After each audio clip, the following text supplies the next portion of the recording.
ونسلم على رسوله الكريم أما بعد فأعوذ بالله من الشيطان الرجيم بسم الله الرحمن الرحيم إذ قال ربك للملائكة إني خالق بشرا من طين فإذا صليته ونفخت فيه من روحي وقال في مقام آخر ولقد خلقنا الإنسان من صلصال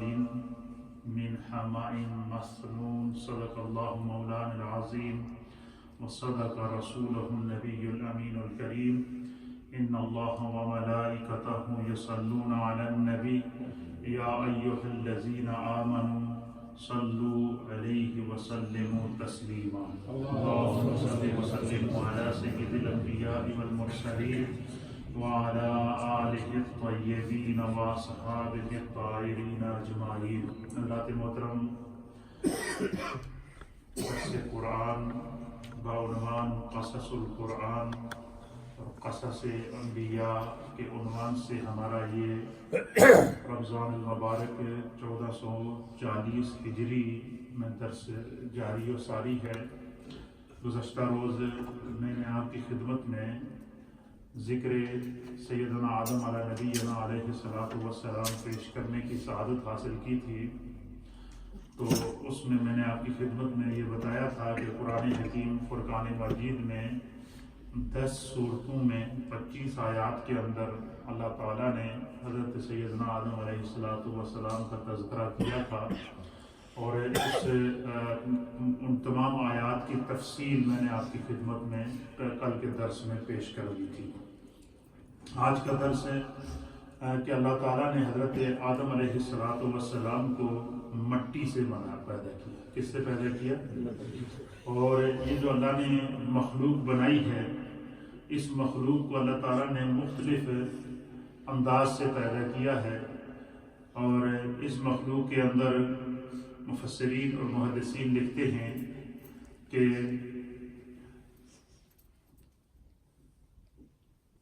اللہ تعالیٰ نے جو فرشتے ہیں، فرشتوں کو اللہ نے نور سے پیدا کیا ہے. کس سے پیدا کیا ہے؟ اور اسی طریقے سے جو انسان ہے، اللہ نے انسان کو مٹی سے پیدا کیا. جنوں کو اللہ تعالیٰ نے جو ہے وہ آگ سے پیدا کیا ہے، اور یہ جو آسمان ہیں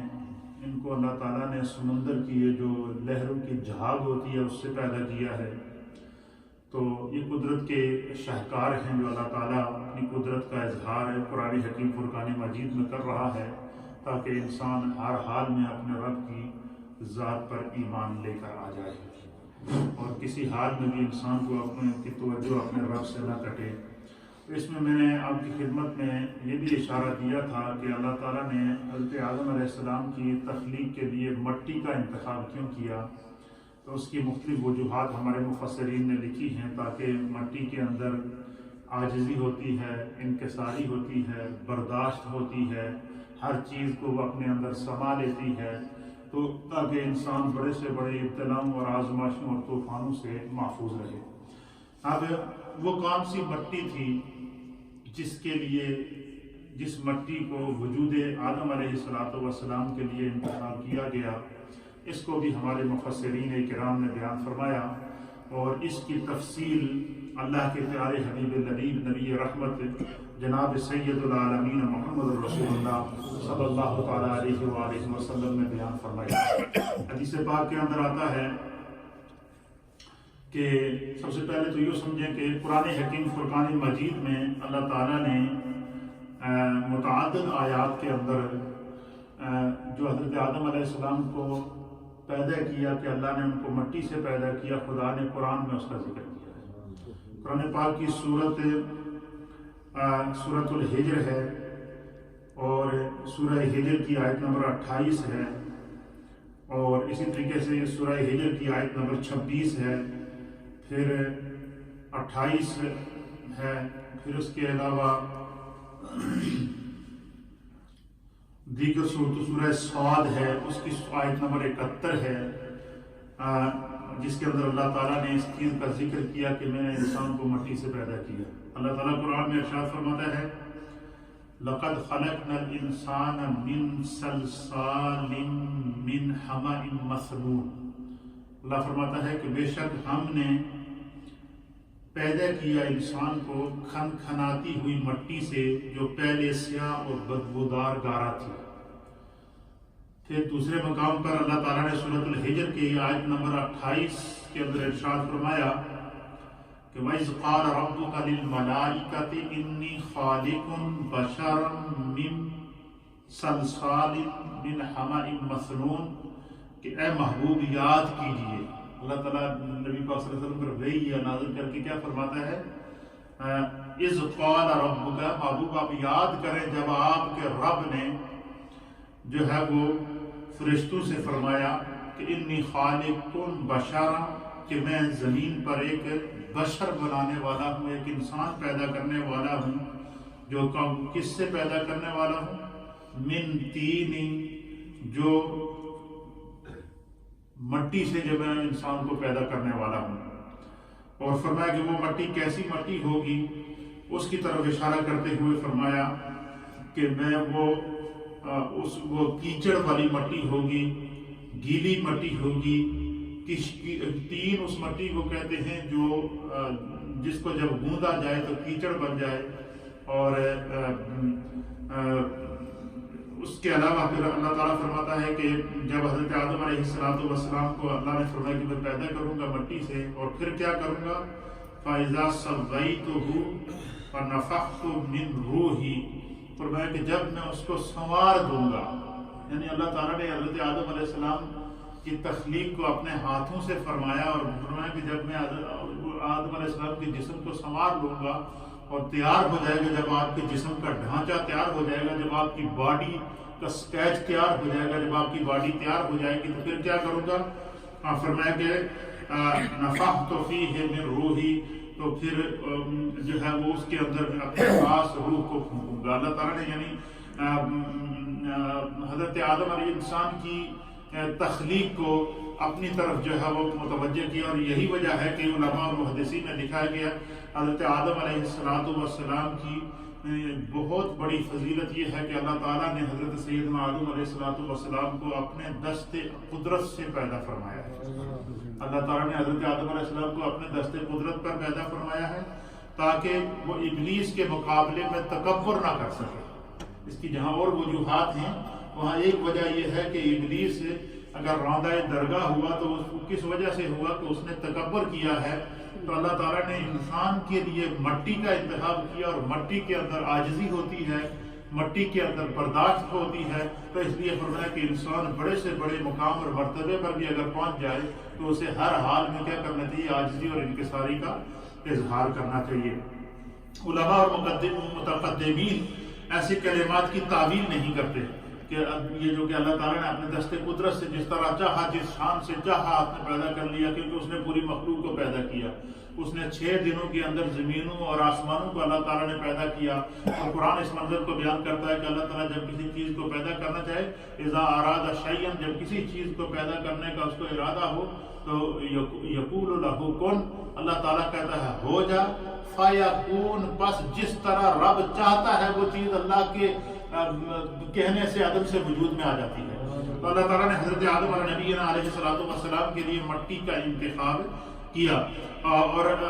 اپنی صورت کے اوپر اللہ تعالیٰ نے حضرت آدم علیہ السلام کو پیدا کیا. جتنی مخلوق اللہ نے پیدا کی ہے, کسی مخلوق کی حسین صورت کو رب کریم نے فار ایگزامپل پیش نہیں کیا, لیکن آدم علیہ حضرت انسان کی صورت کو اللہ تعالیٰ پیش کر حضرت آدم علیہ السلام کی صورت کو اللہ نے جو ہے وہ اپنی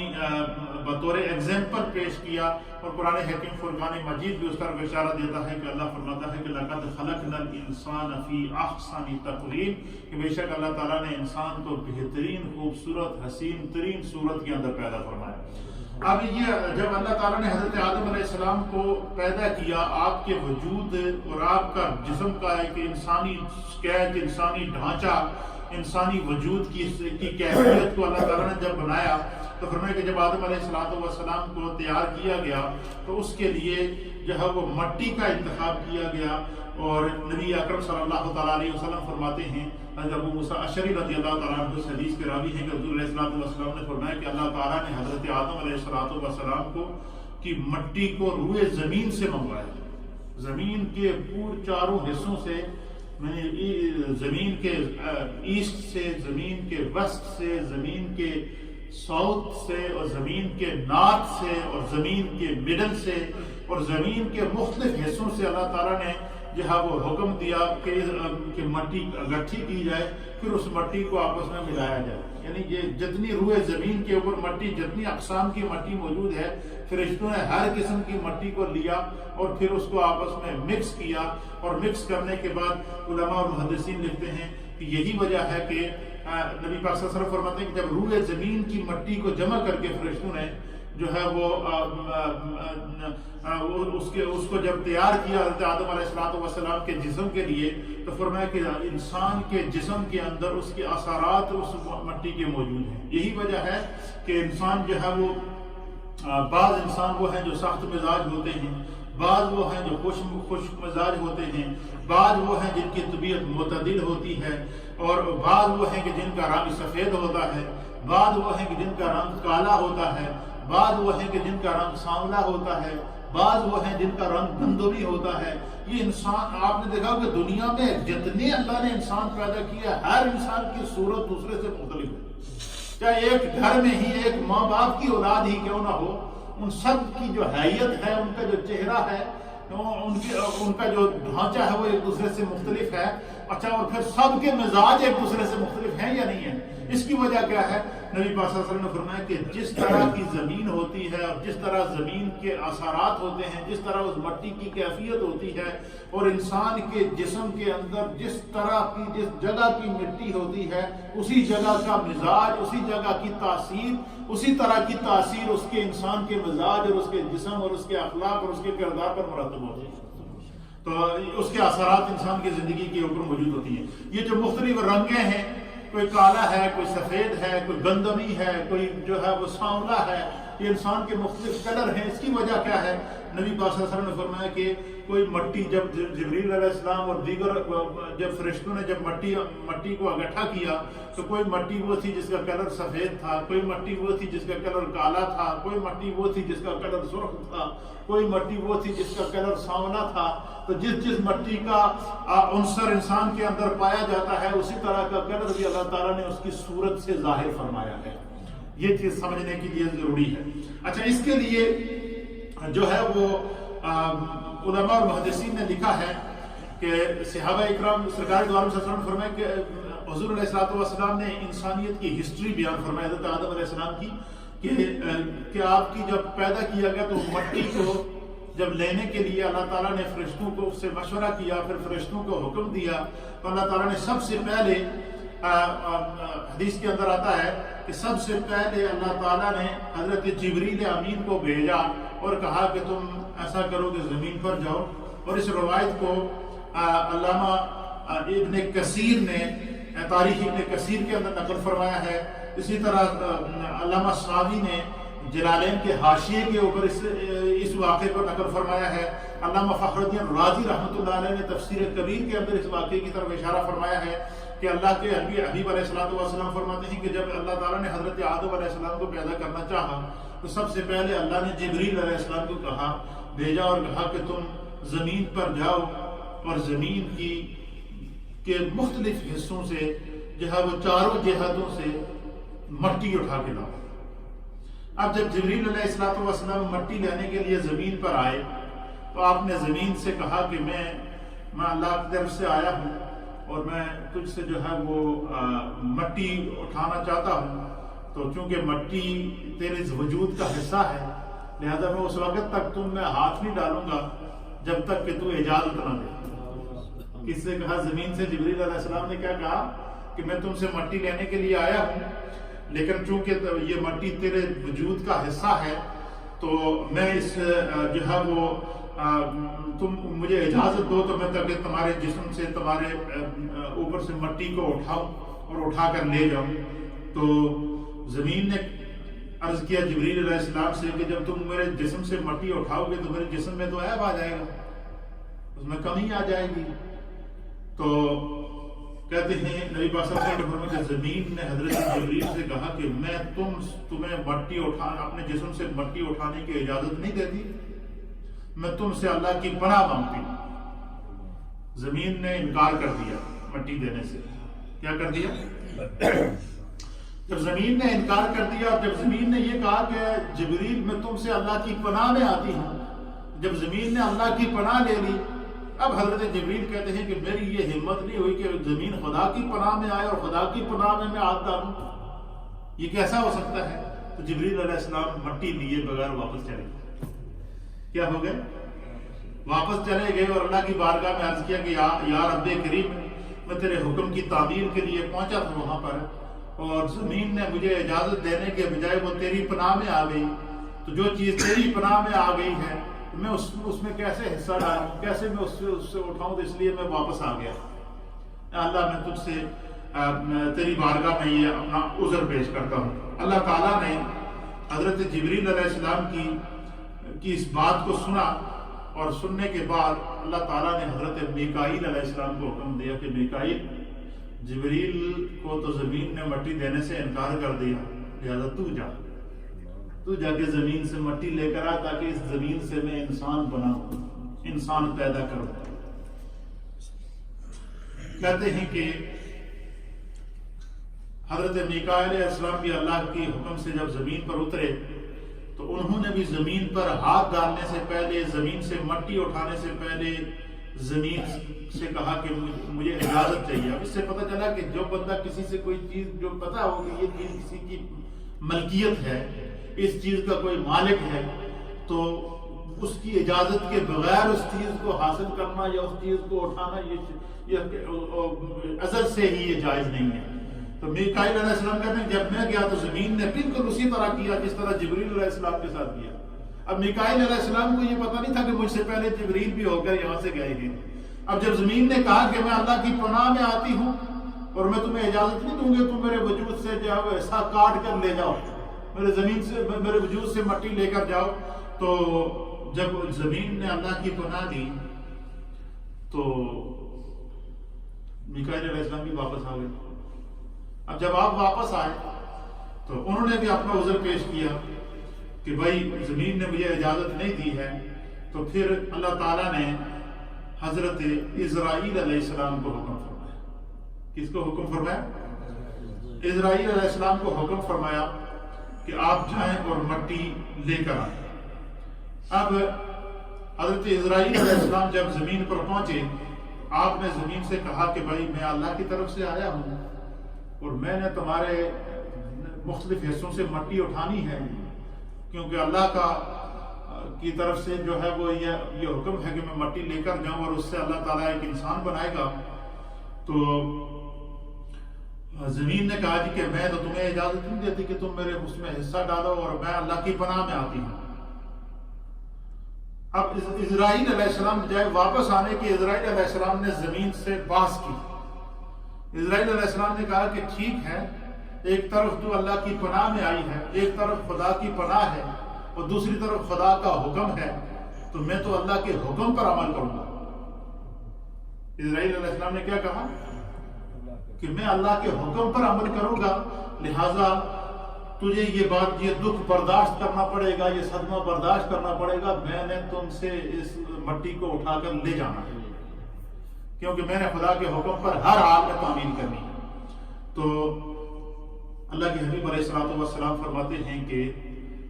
پھر زمین عاجز ہو گئی، خاموش ہو گئی۔ تو اسرائیل علیہ الصلوۃ والسلام نے زمین کے مختلف جگہوں سے مٹی اٹھائی، کچھ اس میں سے سرخ مٹی تھی، کچھ سفید مٹی تھی، کچھ سیاہ مٹی تھی۔ کہتے ہیں کہ اس نبی پاک نے فرمایا کہ اسی لیے اولاد آدم کی رنگت مختلف ہے، اور اسی لیے جو ہے وہ ان کے مزاج مختلف ہیں، اور جس مٹی کی تاثیر مختلف ہے، اسی طریقے سے پھر جو ہے وہ اس مٹی کو جب اسرائیل علیہ السلام لے کر آئے، اور پھر اللہ تعالیٰ نے اسرائیل علیہ السلام کے اس کام کی وجہ سے کہ وہ زمین پر گئے اور اس کے باوجود جب مٹی لے کر آئے اور اللہ کے حکم پر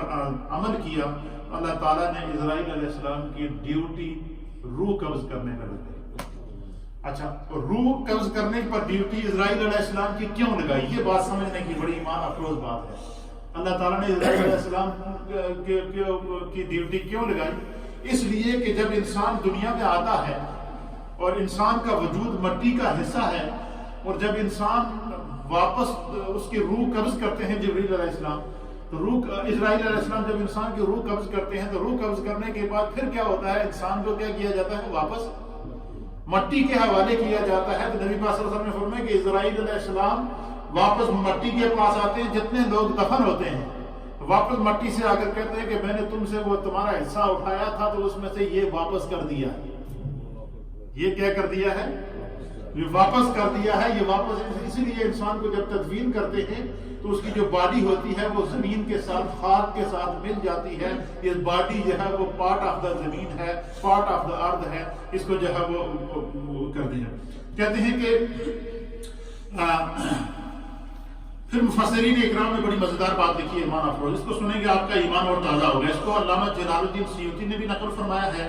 اور جلالین کے حاشیے کے اوپر علامہ سعدی نے بھی اس کو نقل فرمایا ہے۔ آپ فرماتے ہیں کہ جب اللہ تعالیٰ نے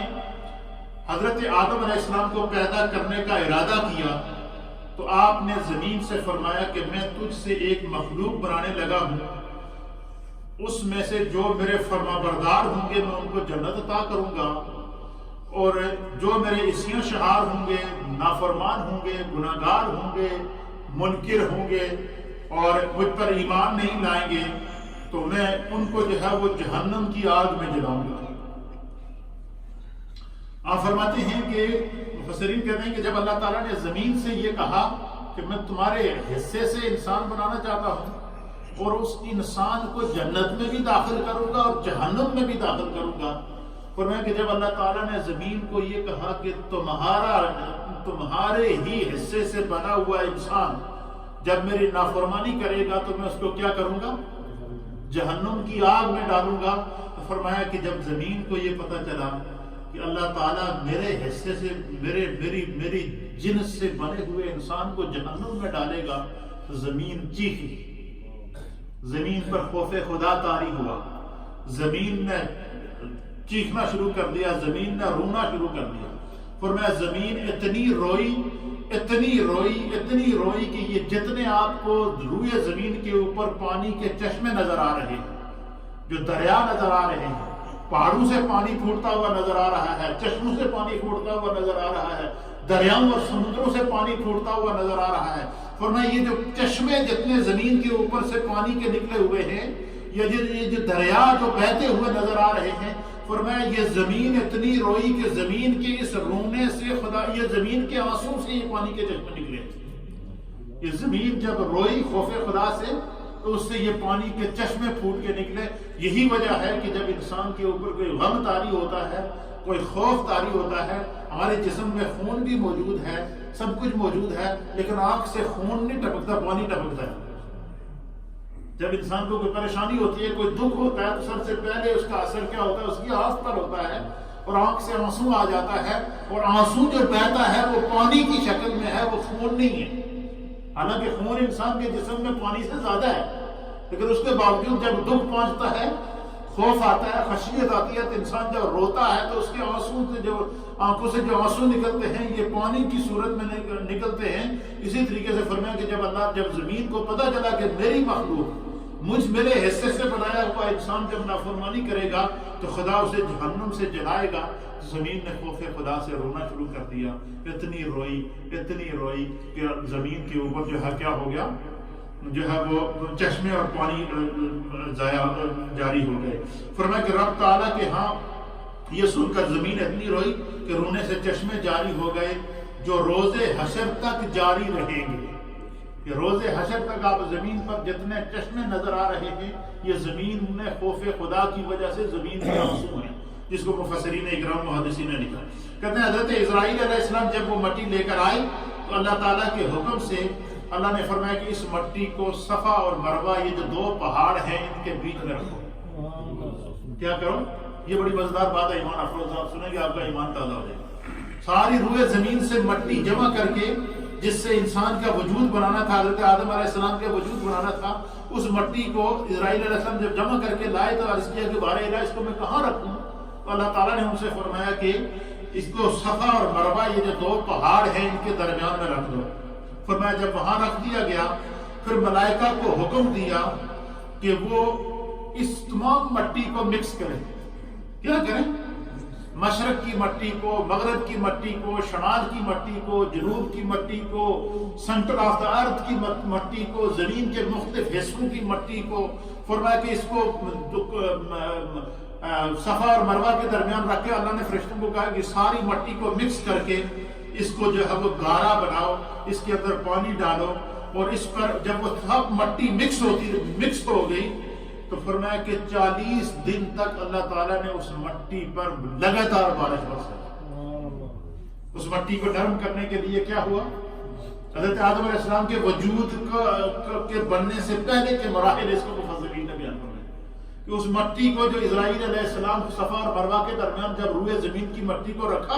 مختلف مٹیوں کو مکس کر کے 40 روز تک اللہ تعالیٰ نے اس مٹی پر بارش برسائی، برستی رہی، برستی رہی، برستی رہی، برستی رہی، دن کو بھی بارش، رات کو بھی بارش، ہر لمحہ بارش، 40 دن لگاتار بارش۔ 40 دن میں مفسرین اکرام نے لکھا ہے، علامہ ابن کثیر لکھتے ہیں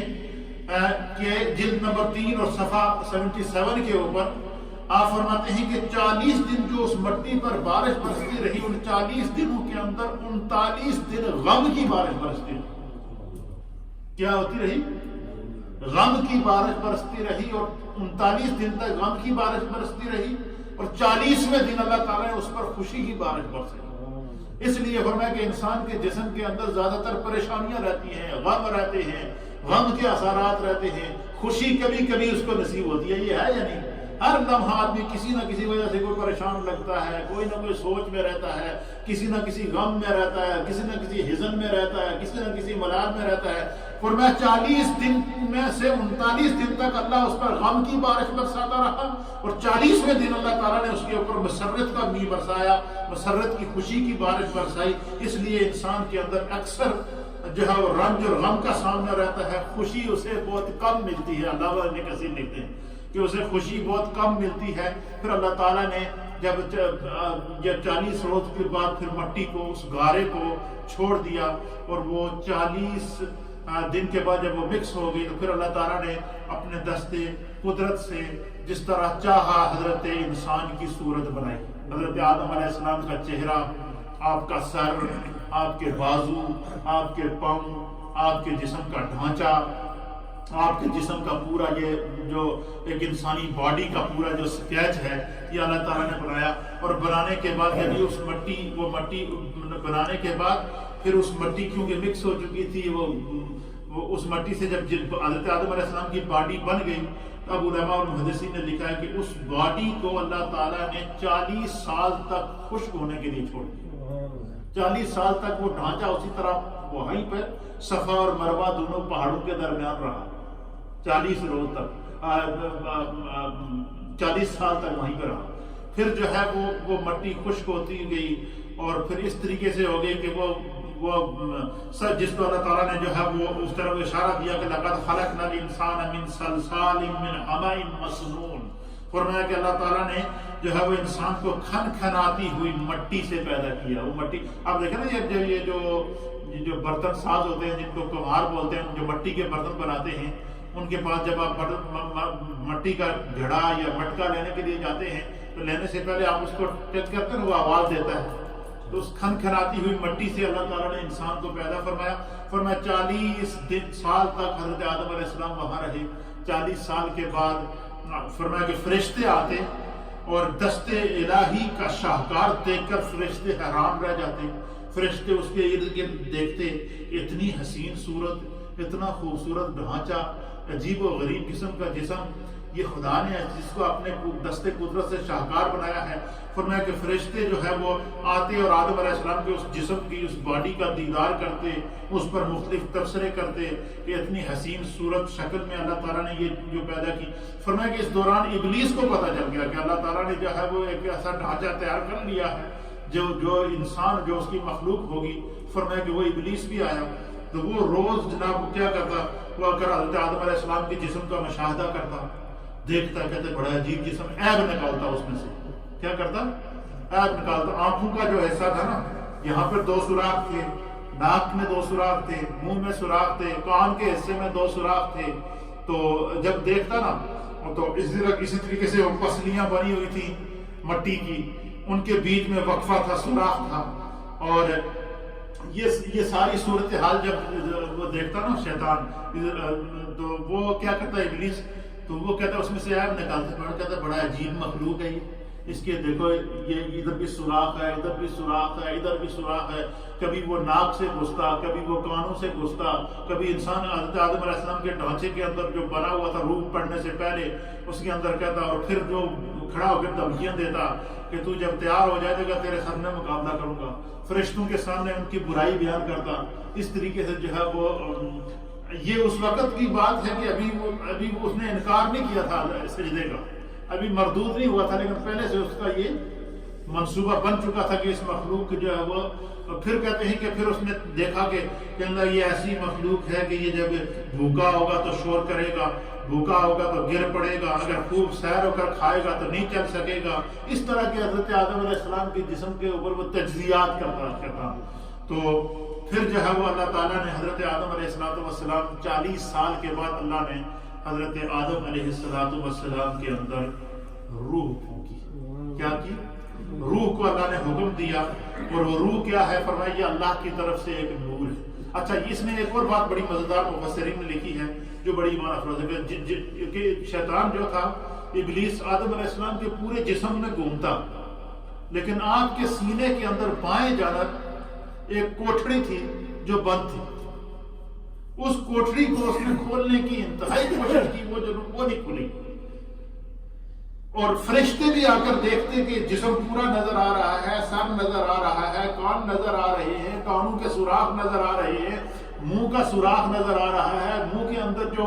دانت بنے ہوئے ہیں یہ نظر آ رہے ہیں، یہ ڈھانچہ تھا پورا مٹی کا، اور اس کے علاوہ جو ہے وہ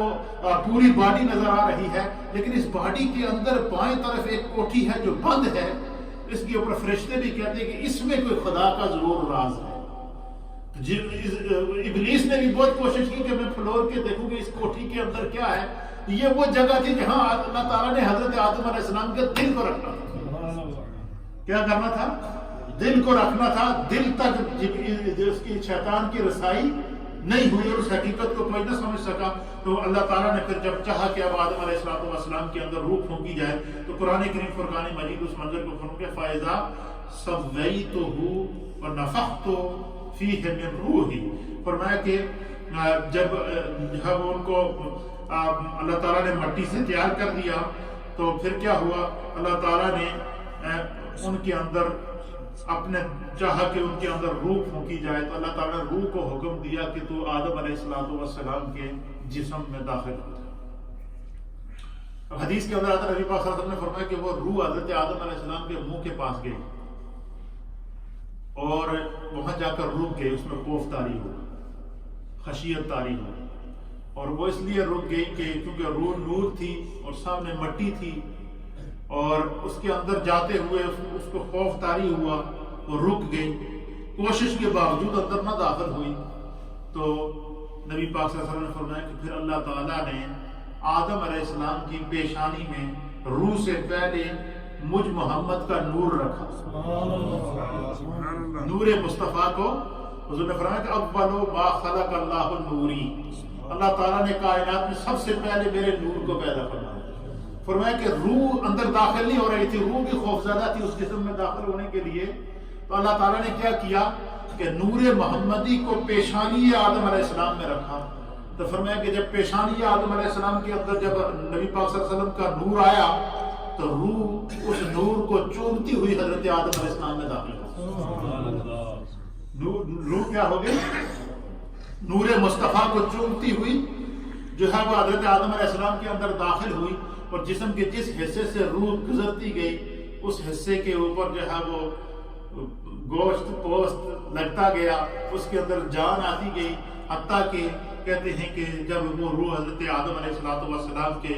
ناک سے داخل ہوئی اور جب ناک میں پہنچی تو سب سے پہلے حضرت آدم علیہ السلام کو چھینک آئی. کیا ہوئی؟ چھینک آئی. تو آپ نے چھینکتے ہی کہا الحمدللہ رب العالمین.